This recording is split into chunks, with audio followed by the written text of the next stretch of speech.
Alors, dans ce cours, je vais commencer par la propriété suivante.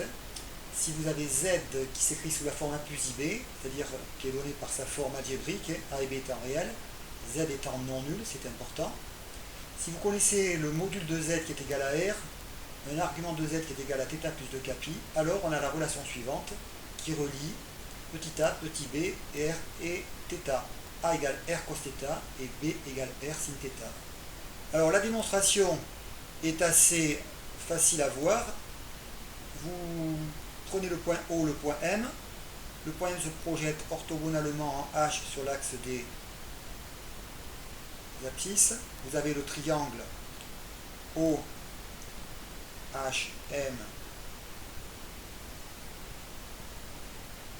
qui est rectangle en H. Et bien dans ce triangle, on peut utiliser les formules de trigonométrie et standard. On peut dire que le cosinus de l'angle θ est égal à, alors ici, évidemment, puisque M a pour affixe Z, l'abscisse du point M c'est A, l'ordonnée du point M ici, ça va être B, puisque Z égale à A plus IB. Donc cosinus θ est égal à A, côté adjacent sur hypoténuse R. Et évidemment, ça va vous donner que A est égal à R cos θ. Ok? Donc vous l'avez là, A égale R cos θ. Et puis de même, pour le sinus, sinus θ est égal à B sur R. Vous l'avez ici. Vous avez B qui est là. D'accord? Donc c'est le côté opposé sur hypoténuse. Et donc après vous allez avoir que B est égal à R sinus θ. Donc ça, ce sont deux formules très utiles, très faciles à retenir.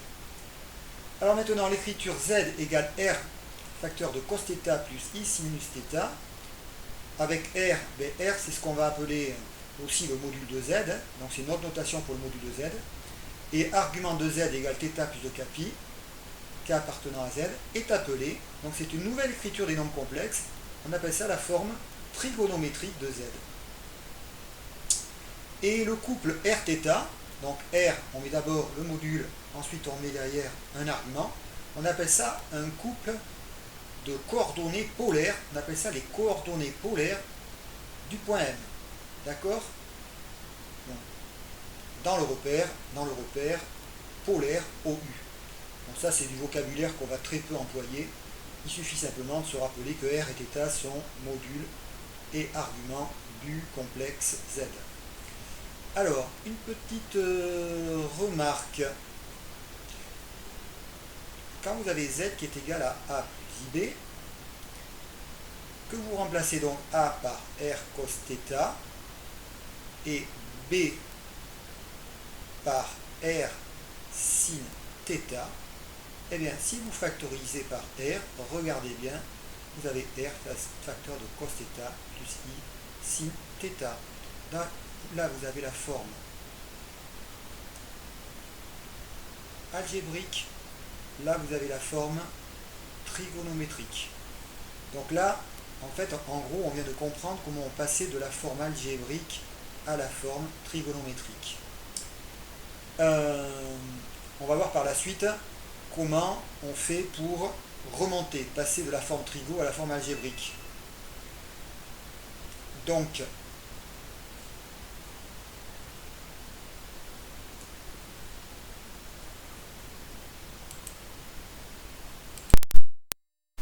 ensuite, dans cette propriété, nous avons une réciproque, c'est que si Z s'écrit sous la forme, alors cette lettre c'est un ρ, ça s'écrit comme ceci, voilà. Si Z s'écrit ρ facteur de cos alpha plus I sin alpha, à condition que ρ soit strictement supérieur à 0, alors automatiquement, ça c'est bien commode, automatiquement, forcément, eh bien ρ sera le module du nombre complexe, et le nombre alpha qui doit être commun à l'intérieur du cosinus et du sinus va être un argument de Z. Donc argument de Z est égal à alpha plus 2 pi. Donc ça va être intéressant dans pas mal d'exercices parce que dès que vous avez une écriture de ce type-là, à condition que ρ soit positif et qu'il y ait le même alpha dans le cosinus et le sinus, vous avez automatiquement une forme trigonométrique. Je vais y revenir un petit peu plus tard dans des exercices, mais c'est bien commode.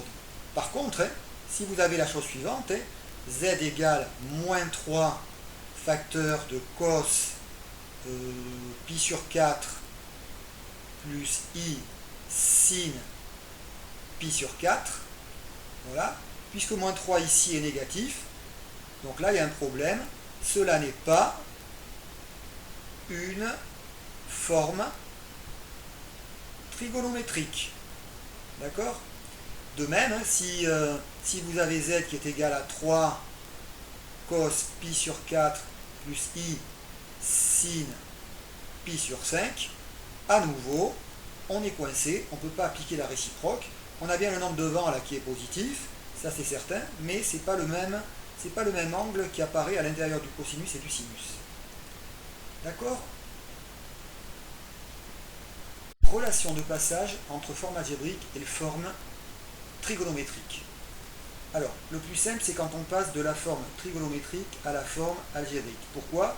Parce que si on a z égale r cos θ plus i sin θ, il suffit de développer, de distribuer le r, et on va avoir automatiquement que a c'est r cos θ, que b c'est r sin θ, ce qui permet après de suite d'écrire le nom complexe sous la forme algébrique. Ce qui est un tout petit peu plus subtil, c'est dans ce sens-là, c'est pour passer de la forme algébrique à la forme trigonométrique. Alors comment fait-on? Alors là, j'explique un petit peu. On a tout simplement on a z qui est égal à a plus ib, donc on va commencer par calculer le module, r égale la racine de a2 plus b2, et quand on a ceci, et bien ensuite on utilise les formules qu'on a déjà vues tout à l'heure dans l'énoncé, mais différemment, hein. On utilise que cos θ est égal à a sur r, et sin θ est égal à b sur r. Donc on a à la fois le cosinus et le sinus de l'angle. Et après, il reste, à l'aide d'un petit cercle trigonométrique, à trouver la valeur de θ. Et lorsqu'on a θ, et que l'on a aussi r, vous n'avez plus qu'à écrire la forme trigonométrique z égale r, facteur de cos θ plus i sinus θ. Voilà.